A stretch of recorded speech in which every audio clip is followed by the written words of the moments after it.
Welcome to the Moore edition of Varsity. I'm Ryan Aber, joined by Justin Harper. Justin, the football playoffs get underway Friday night with Southmoore hosting Lawton Eisenhower, a team you've become pretty familiar with the last few weeks. All right, seen them beat Westmore in must-win games. I've seen them beat Westmore and then at Westmore and then turn around and do it to Norman too. So they've got some gumption to them, the Eagles do.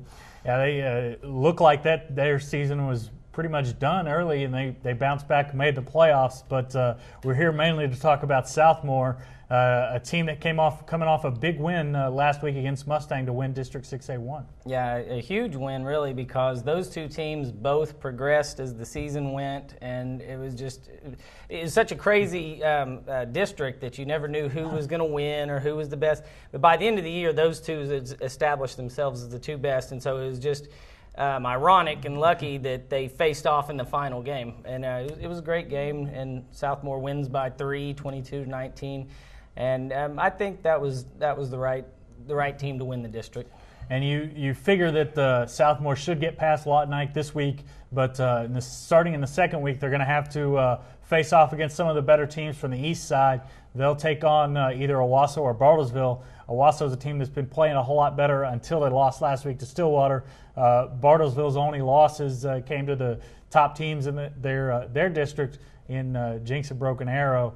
Can Southmoore hang with those teams, the Bartlesvilles, obviously the Jinx and the Unions of 6A? Yeah, there's no doubt about it. I mean, I don't know if Chris Jensen is a prophet or if he just had this much confidence in his team, but all of his preseason stuff almost and his 7-on-7 drills in the summer, he took them up to the east side. I mean, they went against Broken Arrow, they went against Tulsa Union, they went against Owasso, I believe, and he faced them up against east side teams just for this exact purpose.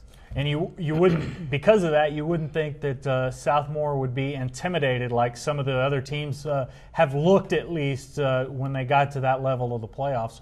I don't think Southmoore is going to be intimidated when they face a Jinx or a Union. Right, they won't be, because they've seen Jinx twice. I mean, no, they haven't seen Jinx yet, but they've seen Union twice from this summer and then a scrimmage, and they did really well against them both times. So they're not going to be intimidated. Plus, they have a lot of built-up confidence. I mean, even if it's not – I mean, from a 9-1 season, that'll give any team confidence, but then they just have so many good players, and when you're a good player, it's not necessarily a bad cockiness, but, I mean, they have a lot of confidence. They know they're good. Now, that doesn't mean they'll win, but it does mean they're not going to be scared of anyone when they go onto the field. And let's talk real quick about a player you wrote about in today's paper. You wrote about Austin Haywood, who's really paid off for them at tight end and made their offense a whole lot more dynamic. Yeah, you have to see him to understand how good he is, because he is so fluid for a big guy that it makes it look easy. He catches, against Mustang, for example, he caught the game-winning touchdown pass, 52 yards, and he makes the catch about 38 yards downfield, and there's a guy right on his hip and another guy coming on the angle on him. And when you catch it, you think, okay, he's got him in field goal range, they're in good shape. But you don't expect him to score. And he doesn't try and juke this guy, and he doesn't turn his head and bust into him. He just sort of fights him off with his hand and just keeps running. He never breaks stride, but you don't expect him to end up in the end zone. But there he is with two Mustang guys just sort of sitting there going, what just happened? And that's how he makes things look. He's just real low-key, real smooth, and it's that kind of thing that makes people, when they come away thinking, well, he scored 4 touchdowns, but I didn't see anything amazing. Well, it is. Some of the things he does is amazing. You just don't recognize it because he's so smooth.